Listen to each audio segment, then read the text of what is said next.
Good morning and welcome to another Micrographics webinar. My name is Carl van Rooyen. I'm an application engineer with Micrographics. Today's webinar is a Fusion webinar.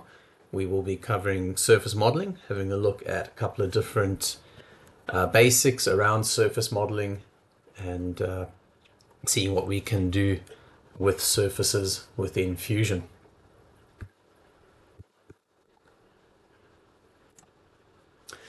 So looking at our agenda, we'll start with a basic intro as to what are surfaces, why would we use them within Fusion. From there, we will look more specifically at creating surfaces and freeforms. As part of the intro, we'll have a quick discussion about the differences between surfaces and forms. We'll have a demo, and then from there we'll go on to modifying surfaces. How do we go about modifying surfaces, both within the surface tab, looking at the tools there, as well as in the form workspace? How do we modify forms? From there we'll have another demo, then move on to how do we work with solids and surfaces? How can we manipulate solids using surfaces, before we close off with a summary and Q&A.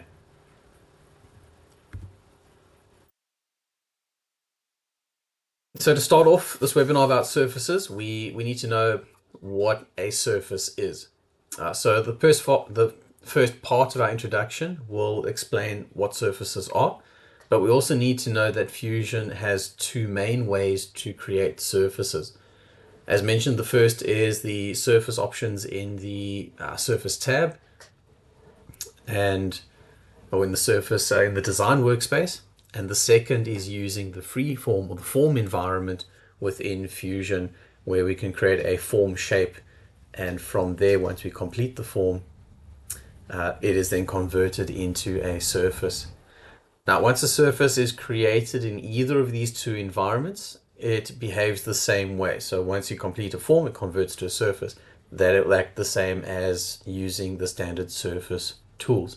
And basically, both of these methods of creating surfaces will fit within the definitions as follows, within the definition that I'll give next. So, a surface, what is a surface? And so my definition here for surfaces is basically that there are the face geometry that make up a model. If we had to take a solid and remove a face from that solid, we would have a bunch of surfaces that generate it. So the difference here is that the faces for surfaces have no thickness. There's no mass to it. So every solid has a face or multiple faces to it, but the solid has mass. It has material there. So surfaces have no thickness and no mass. So if we took a solid part, as I mentioned, if we took a solid part and we removed just a single face, we would end up creating a hollow surface model with no wall thickness or mass. That surface model could be made up of separate faces, as we see in the browser image on the left-hand side here. So that picture on the right-hand side, depicted in the browser on the left, shows that it's made up of multiple surface bodies. So we've got starting from body number 2, going all the way down to body number 30, and actually past that, we've got multiple bodies. But that surface could also be combined, all those different bodies can be combined using something we call stitch, which we'll talk about later, to then show as a single surface body made up of those 38 different faces. So, within the surface environment, we can have individual surfaces, or we can connect them together to create one surface body with multiple faces. The crux of it here is that essentially your surfaces have no thickness to them, and it makes it a bit more flexible for design. We can, even though that the surfaces do not have thickness, we can still apply materials and appearances to them. So this can help in the design process to visualize the component. And as we'll see later on in the webinar, We can add thickness to these surfaces. We can convert these surfaces into solids. There's various manners of doing this. And then the material that is applied to that surface gets inherited by the solid. Then we have our freeform surfaces. So if I just go back one, this surface here, the standard geometry would have been created using tools like extrude, revolve, and a couple other surface options as well. And that would generate these sort of standard surfaces. But we also have the form surfaces. And form surfaces are created in the form environment. So there's a specific environment. You can see the purple block icon there that you would click to create a form. Now, the surfaces that are created in the form environment is using T-spline technology. So as mentioned, the end result from the form environment is basically the same as using the surface tools on the surface tab. However, the way we create these surfaces is different. So you need to use, as I mentioned, the form modeling environment that allows you to start off with basic shapes or familiar tools like extrude and revolve. So the surface is created using T-spline technology, which ensures that there is curvature continuity across the face, across the surface. This ensures that as far as possible, you create a smooth, free-flowing organic shape or surface. These shapes that you create in the form environment, they can be an open surface with no volume. We can see here on the right-hand side, that example there, it looks like a jug with a pouring spout. And so that is an open surface, or it could be a closed surface that has a volume that would result in a solid being created. So that image in the middle there looks like the bottom of a bottle. If that is capped off on the opposite end, that would then generate a solid model. The one drawback to using the form environment is that it is difficult to maintain accuracy. It's meant to be used to create organic shapes, and often the design process consists of many iterative changes. There are tools that do allow you to pull the surface to a sketch or pull the surface to a mesh or freeze some edges, so you can maintain some level of accuracy, but you know, when you push and pull on the surface, there is some modifications that may happen that are outside of, or that move away from being accurate. So we have those two different ways of creating the surfaces, or the two different surface styles within Fusion. And you know, the next question may be then, okay, we've got these two different ways of creating the surface. Why would you want to use surfaces instead of solids within Fusion? And there are a couple of reasons for this. The most common that I have come across is to create complex geometry. Often we find that you may struggle to create complex geometry with the use of solids, and alternatively existing solid geometry may need to be modified. We want to remove details or add details to that. So surfaces are perfect for creating also thin-walled parts. This could be anything from plastic molded components to sheet metal pressings or composite components. Typically you can model one side of the part and then add a uniform thickness to the resulting surface. So for something like a composite component that we see here on the slide, we've got these composite components within a race car. That surface can be generated to represent the visual side of the component, and then thickness is added to represent, or to added to that surface to then represent the final part. It is also possible to use just the surface as a representation for the part. So in this case here, the model that's shown on screen, there is no thickness added to these components. These surfaces just represent these components. And that surface can then also be used to create the mold needed to manufacture the part. The same can be said for components that are pressed or forged, or even injection molded parts if they have uniform thickness without any ribs or bosses or any other details in that. Ultimately, the use of surface modeling gives you more flexibility over complex geometry creation.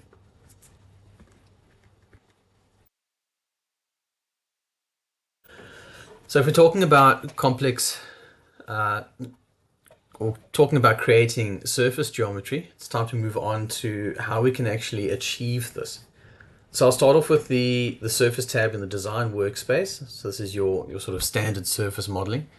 Here we'd have tools that will allow the designer to create surfaces with familiar tools such as extrude, revolve, sweep, and more. So those tools very similar to what would be used in the solid modeling environment. However, our output will be different.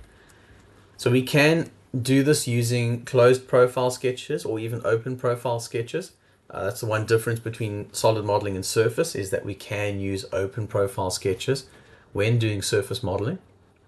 And we can also use existing modeling edges to create new surfaces. So if we have a look, I've got a couple of examples here. We will be seeing some more examples in a demo a little bit later. But if we look here, the first example is a partially revolved surface using a closed profile. In this case, it's a simple surface being revolved around that line. And we'll see here that we get that partial sort of revolved surface portion of a torus that has no thickness to it. The next example is an open profile. So here it's just a line with a series of arcs, and the two ends do not connect to each other. And in this case we used extrude to create the surface. And then lastly, using the edges of this existing surface, we're able to create a lip using the rule function around that component. And there are a multitude of options. This was just a selection of one or two. They can be selected from the create drop down in the surface tab, and the last image here on the right shows various options available, and you'll see some of those overlap with the solid environment, so they'd be familiar tools to use. Then moving on to create forms, as with the surface tools, we have some familiar options to start the creation of a form. We have the familiar commands once again, such as extrude, revolve, sweep, and loft. You can see on the far right hand side there the four options on the bottom of the drop down. And once again, you can make use of open or closed profile sketches. Then we have options to create primitive shapes such as box, plane, cylinder, etc. So once again, they're on the right hand side listed in the drop down. And once one or more of your starting shapes have been created, we can then use the modify drop down or modify tools to then manipulate these starting shapes. This will bring us into our demo.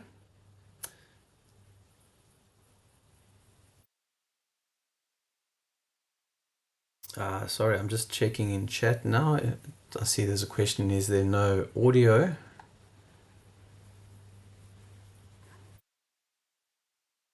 Just want to double check on my side. Sorry, give me a second.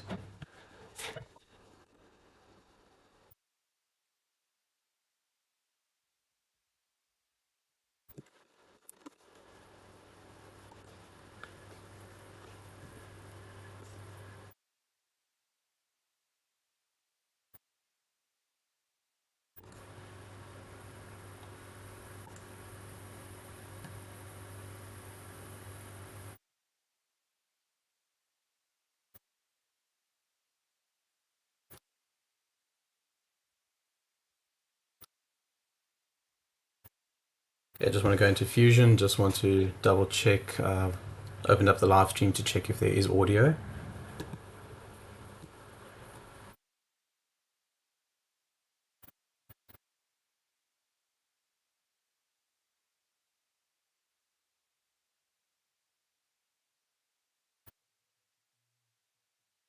Check, open up the live stream to check if there is audio. Okay, I have confirmed there is audio. So just continuing on here with the demo. Let me just get everything back. So our first demo here we're going to look at is using the surface tab in the design workspace. We have a couple of the features as mentioned: extrude, revolve, sweep. So I'm going to start off with extrude. I'm going to grab just a closed profile sketch here and extrude down 20 millimeters, and I see there we have that sketch that is created, or sorry, that surface created going down from that sketch. Once again, as mentioned, if we look at this from the top, there is no thickness to that geometry. And just to move on with this, I'm going to go ahead and use the loft command. Now the loft command can be lofted between sketch geometry or surface geometry. So if I grab the surface at the bottom here and the sketch at the top, we can create the loft between the two, and that gives us that conical shape as the part tapers up to the top. And as with loft in your solid environment, we can also set our connections. So our transitions here, so we can say that it's connected either with G0, G1 or G2 connectivity, so it gives us our continuity between that. I'm going to leave this at G0, hit OK, and I just want to go ahead and put that sketch back on at the top, and just going to add a couple of other surfaces. I'm going to use patch. Much like extrude, you can pick a profile. In this case, it just creates a surface from across that profile, so creating a patch surface there. And one of my favorite tools that I like here is the ruled surface. Allows you to select an existing edge. So if I switch off the sketch, I can grab that existing edge and basically use that edge as a seed for another surface. So we can pull a surface away from that edge, or down into the part. Let me actually get that downwards into the part or away from the part, and you can also adjust the angle. So all these controls are here in the ruled surface. So we can see we've got distance and angle that can be set, and the operation here, either new body or new component. I'm going to keep this all as new bodies, and every single surface I've created here has been created as a body inside of this component. And what we'll see later on is if we want to add fillets or add any details between these bodies, we will need to stitch them together. So for this example, just a nice quick example showing some creation of the surfaces from either sketches or, in the case of the loft, using that existing surface edge and the ruled surface to pull a surface from that existing edge on the patch. Then moving over to the form modeling, what I've got here is some sketch geometry. The idea here is I'm going to use loft to create a form surface from the base of the jug to the top of the jug with some rails on the left and the right, and then create a what we call a pipe to generate the handle. So here I'll go into the form environment, and that will load all the form tools, and I'm going to go ahead here using, once again, familiar tools. I'm going to use the loft command, go from the bottom profile to the top profile, and then select your rails. So I'm going to go ahead and pick a rail each side, and that now generates a form surface. What we can do is we can choose the division of the surface, so we can see these vertical and horizontal lines. We can actually set how many faces we want going vertically or horizontally. So if I go ahead here and set faces there to 4, you'll see we've got 4 faces on the height of that.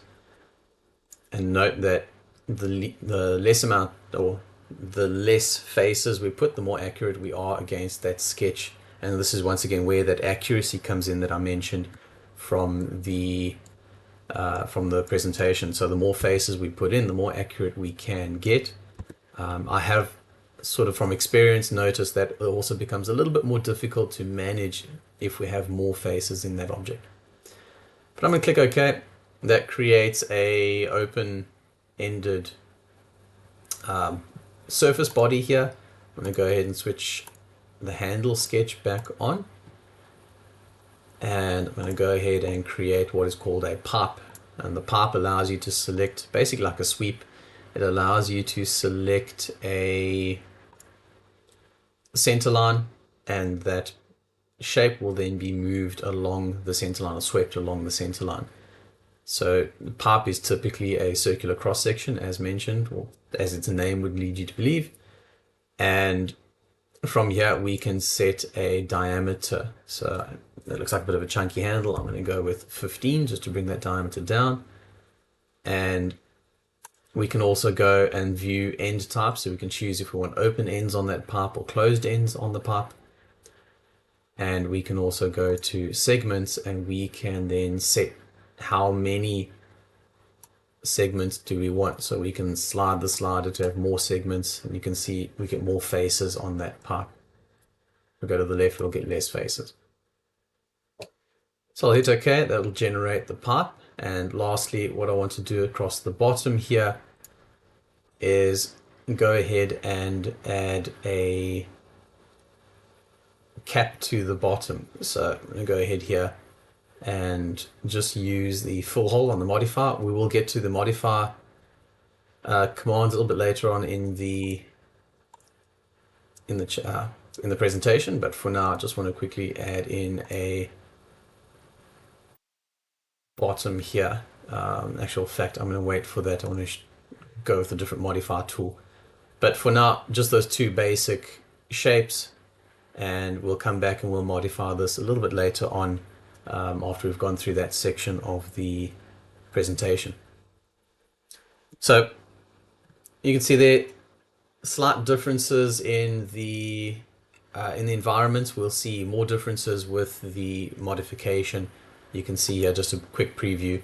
That modify dropdown has a lot of options when it comes to the form environment. So let's go back into the presentation talking about modifying. As with solids, we can modify surfaces as well. So during the surface creation process, there will be the need to modify the surfaces. As with the abilities we have to modify solids, we can do much of the same with surfaces as well, plus some extras. There are surface tools that will be similar to those for SolidTab, but there are also surface specific modification tools. So much like sewing, I like to think of surface modeling kind of like the sewing process, where you're taking bits of material and you're connecting them together, you're cutting them to size. So much like in sewing, multiple surfaces can be stitched together to create a quilt or a surface body made up of multiple faces. So the example that I did, the first surface, showed you that it was made up of 4 bodies. We can stitch those to create one continuous surface. Stitching these is a requirement if you wish to add fillets or chamfers between the surfaces that are not connected. So if I do go quickly back into Fusion, and I wanted to add a fillet around the top here on that edge, those 2 bodies are not connected, so we cannot add a fillet across those edges. The example shown up on screen is a trim example. It's similar to cut if you're using a solid extrude, and this will remove surface material, but this only requires either a work plane or a sketch with open or closed profiles. So you'll see the sketch geometry used here has 2 free ends. It's an open sketch, but we can trim away the material above or below that sketch. Then going to the next slide, we can see that trim that has removed the material, but also here an option called extend, where we can pick an edge and we can pull that edge and extend that surface outwards. And you'll see that it maintains the taper of that surface as it gets pulled out. So that allows the designer to extend surfaces and make them longer, or trim surfaces back. So in the modify drop down on the surface environment, you'll see on the right hand side here I've got a couple of options. We do have your standard press pull, fillet and chamfer, but we do have the trim, untrim, extend, and the various other options available to you there. Then moving on to modifying forms, as with the forms can also be modified. However, here the designer has two options. They can make the modifications to the form in the form workspace using a multitude of form specific options that are available. And this would be directly editing the form itself. So we can see an image here on the right hand side showing a push-pull on the form surface, and that surface maintains its continuity, its curvature, as that face is pushed or pulled. But alternatively, once you complete the form creation, it is converted into a regular surface, and then you can use your standard surface modifying tools, your trim, your extend, on those form surfaces. So just going to the next image here, you can see, as I showed in Fusion, that drop down for the modifier, we have a long list of options to modify that form surface. So you can do a lot in the form environment before converting that form into a standard surface. And you can always go back into the form environment to modify that even more. It's not like you are stuck with what you get. You can jump back into the form environment and modify as required. So in this case here, I've taken a form surface and just used the standard extend option to grab the top edge and pull it up and extend that surface up by 30 millimeters.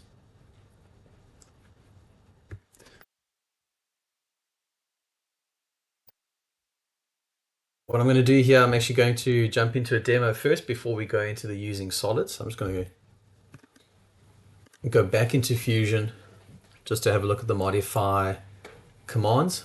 So as I mentioned, if we tried to add a fillet, we wouldn't be able to choose this top edge unless we actually stitch those surfaces together. So we can see the 4 different surface bodies. We can choose the stitch command. We can select those 4 surfaces, and it will then stitch those surfaces. The green, if I don't move the model, the green edges show the edges that will be successfully stitched together, and the red edges show free edges that are not going to be stitched to anything. So I'll click OK.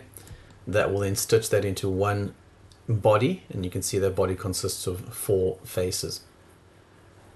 And then from here we'd be able to add fillets as necessary. So we can go ahead and we can fillet those edges. Go ahead and add one more fillet around the bottom.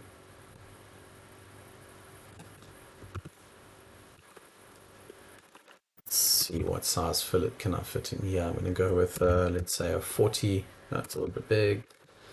I'm going to go there with a 30 fillet. That seems to be working. And from there, with the modify tools, I'm going to go ahead and just switch on a sketch that I have pre-drawn. So we can see I've got an open profile and a closed profile in that sketch. I'm going to use the trim command to trim back using that sketch as a tool, and then selecting the surfaces to be removed. Repeat that process as well with the closed profile, and also select the surfaces to be removed. So you can use that pretty much like the extrude command, where you can cut and remove solid material. You can also trim away that material. Then we have various other options, as I mentioned, with the extend command. We can grab, if we realize that these ends are too short, we can grab those ends and we can pull them down. And the extend will either extend it straight down in that specific direction, where the type is set to natural. The edge alignment, we can set free edges, or we can align the edges, and aligning the edges will continue that edge that was trimmed down as we extend that by the specified amount.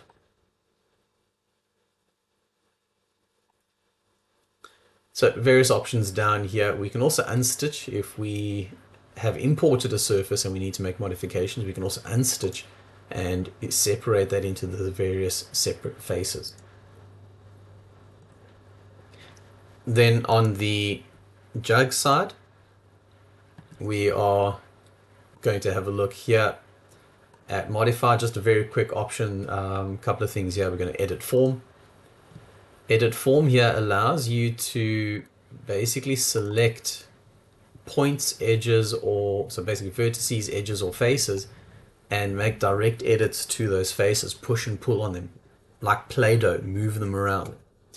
And what I'm going to do here is I'm going to press Alt on the keyboard and scale this inwards, and that actually generates, every time I scale this inwards, holding Alt generates new faces. And so I'm going to bring that right down into the center. Doing multiple faces here also gives us a nice small sort of radius to the bottom. And then from there, I'm going to go ahead and use modify once again. I need to fill that hole. There's a full hole option. And we can choose the full type. I'm just going to do the full star here. Just come back to the edit form. If I grab that center face there, we can then move that down or up, and you will see how that pushes and pulls and stretches the surface. However, we always maintain that curvature continuity there. We don't create these sharp edges. If I want to create the pouring spout, a little bit more definition here, I'm going to add symmetry to the model. So I'll select either side of the center line to create symmetry, and that allows us to make modifications. Once again, I'm just going to use the push-pull to grab a point. If I pull on the one side, it's going to pull out on the other. And we can start to make modifications and edit this freeform surface to create a pouring spout.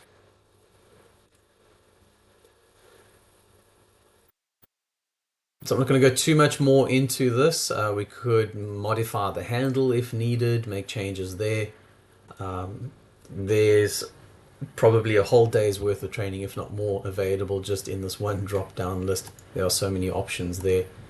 But what I want to show you here is as we go finish freeform, we will then see that that gets converted into a standard surface model. You'll see that all of those faces from the freeform have now disappeared. We now only have a few join lines, a few surfaces. That pipe that we created is now a nice one smooth continuous surface. And we can go to the standard surface tab and use tools like trim to trim away any excess. I'm going to use the actual jug as the trim tool, and I'm going to use that to trim away the excess of the handle. And we can go a step further. We can use the handle to then trim away any excess from the jug that's overlapping.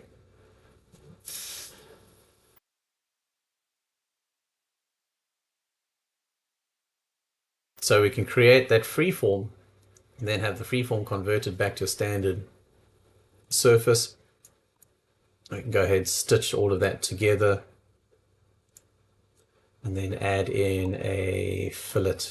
Let's say, just for the sake of doing that, let's add in a small fillet there where the handle meets the jug.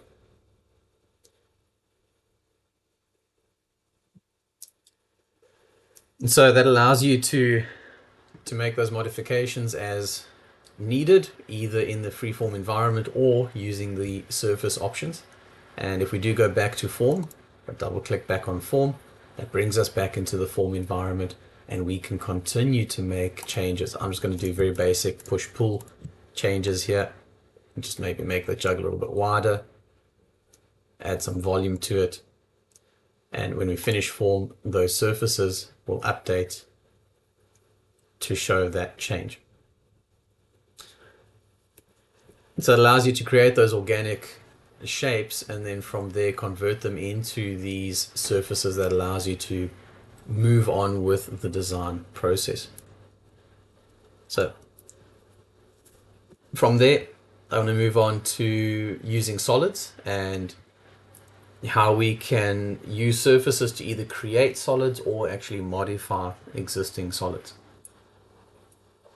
So if we have models that have been created with surfaces, we can use a couple of different options to generate the solids. So I've listed three here: boundary fill, stitch, and thicken. So the boundary fill allows you to select multiple overlapping surfaces and specify the region that is contained completely inside of these surfaces. So you have to have overlapping surfaces, and this requires that there is sufficient overlap between the surfaces and that there are no gaps, making the internal region watertight.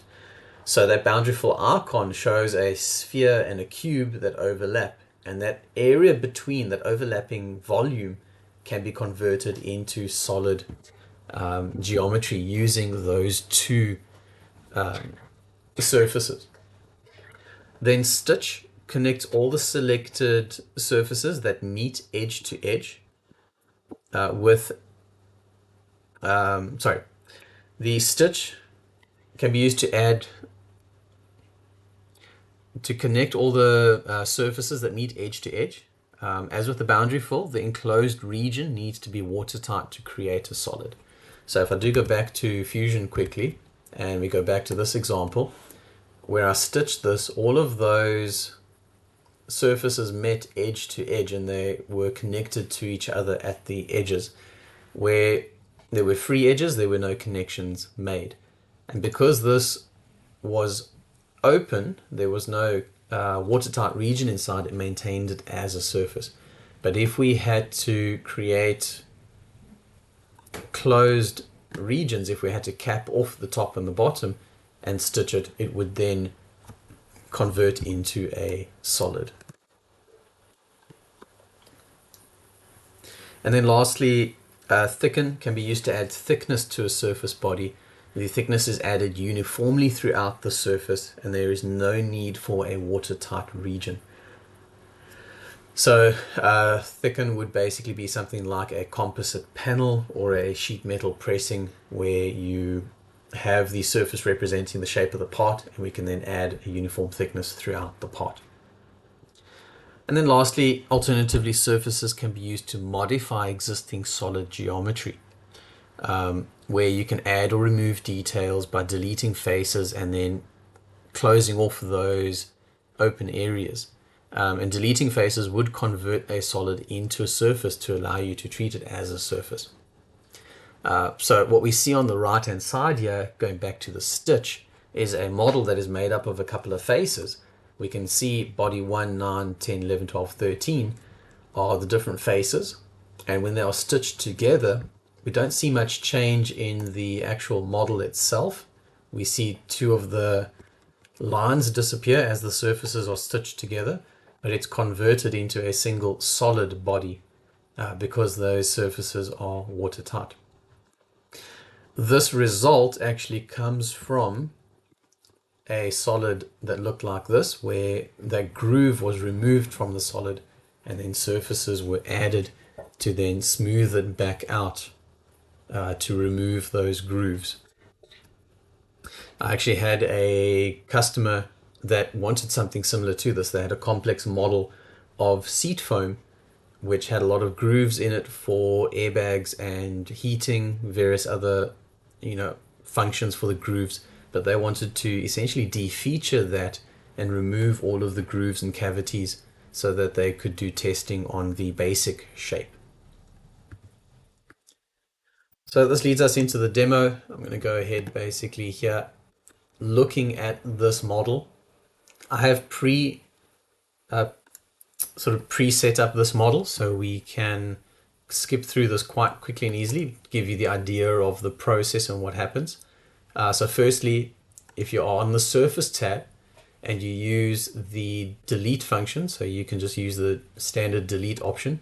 When you select faces and you press delete, Fusion will maintain the model, or will convert the model into a surface model. If you keep it on the solid tab and you try to delete faces, Fusion will want to automatically heal and maintain the solid. So we've got a surface tab. I do have the delete feature here in the timeline. You can see as those faces are deleted, the solid is hollowed out and we now have a surface model. So if I go to bodies, we can see there is body 1 made up of 10 faces. Now those fillets have created some curved edges here where the various fillets interacted with each other, and these little curves here can affect the surface modeling process. So for this model, what I did was I created two work planes, switch them on here in the construction, created two work planes, one either side of that gap, and those work planes are actually going to be used to remove those curved edges to give us a nice straight edge from the top back all the way down to the bottom front. So if I skip forwards to here, we've got the trim function left and right to trim either side, and then from there created a sketch, and this is a 3D sketch in Fusion that are used.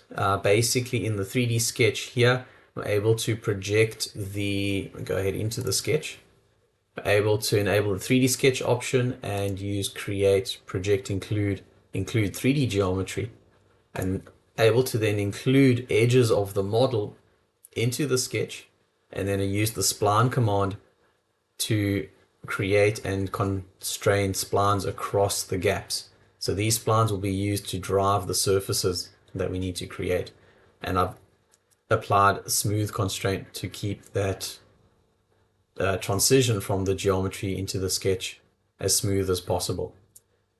And then straight lines here at the front and the back to cap off, actually sorry, just a straight line at the front, and at the back once again a spline just to continue that.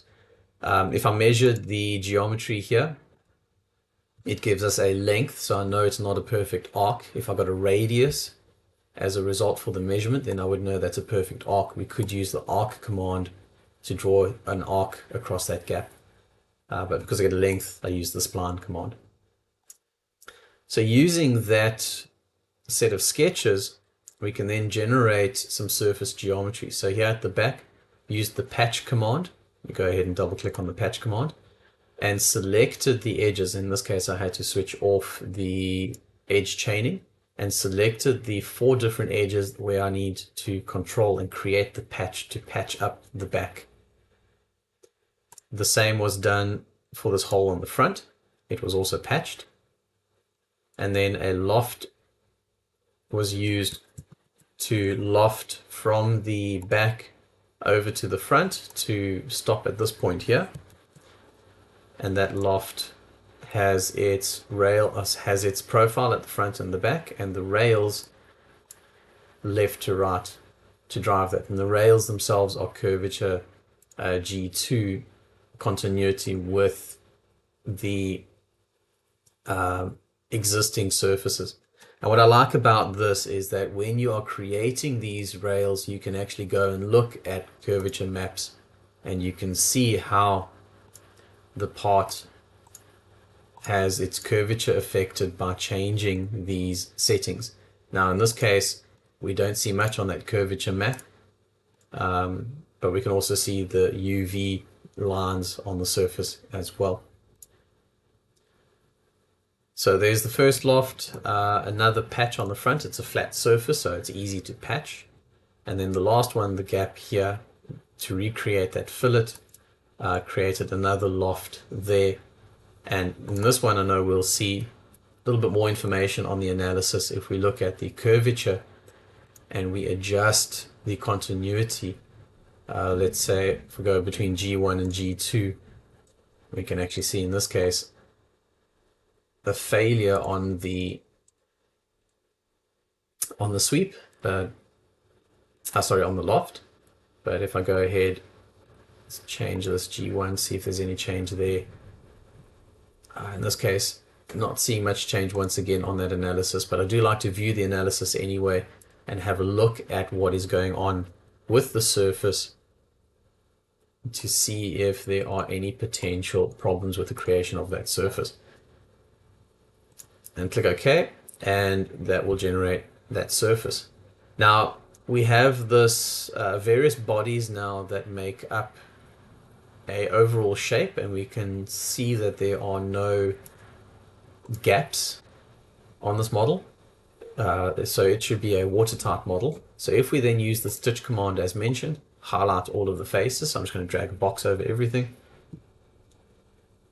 That, if I just leave the model still for a second, will generate a preview that shows all of the edges that are being stitched together. So all of those surfaces, all those surface edges meet exactly, and so there are no gaps, and that will be stitched together.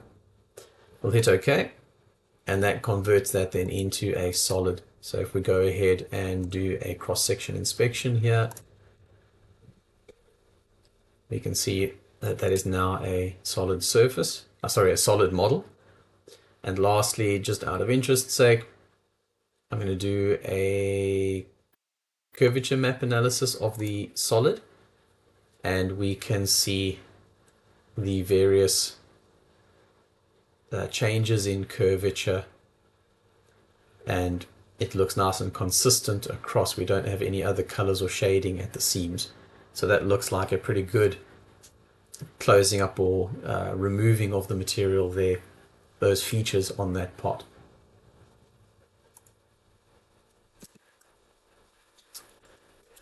That'll bring us to the end of that demo and brings us to the summary for this webinar and Q&A. So basically, to summarize, why would we use surfaces in Fusion? It's an alternate to using solids. If you want to create complex geometry, there's a nice part and example on the right hand side here from one of Autodesk's data sets. So, you know, in summary, it's an alternate to using solids. You can create complex geometry with the surface modeling. You can use it to represent thin-walled parts without actually having to have the thickness of the component. You can add thickness to the surface to then generate those thin-walled components. And if you need to create organic shapes, then you can use the form area, the form commands to create those organic shapes and then modify them with the surface commands after the fact as well. And alternatively, you know, you can, if you have complex solid geometry, you can always use surface models to simplify it or to add more detail and convert that solid geometry or those surfaces into solid geometry. So there's various reasons, and in summary, you know, why you would want to use that surface geometry. And from personal experience of mine, I've had a lot of customers phone and say they're struggling with trying to create a certain part. They're trying to struggle with certain modeling commands and trying to achieve something using solid modeling. And I'll look at it and go, well, yeah, it's going to be easier to use surface modeling. Yes, there is a learning process, but once you are comfortable with surface modeling, you are able to definitely create more complex geometry a lot easier with it. So with that being said, we're going to move on to Q&A. We'll give a moment for anybody in the chat to send through any questions. If you're not watching this live, if you are watching this after the fact, feel free to contact us. My details are up there on screen, and then we can assist you where required.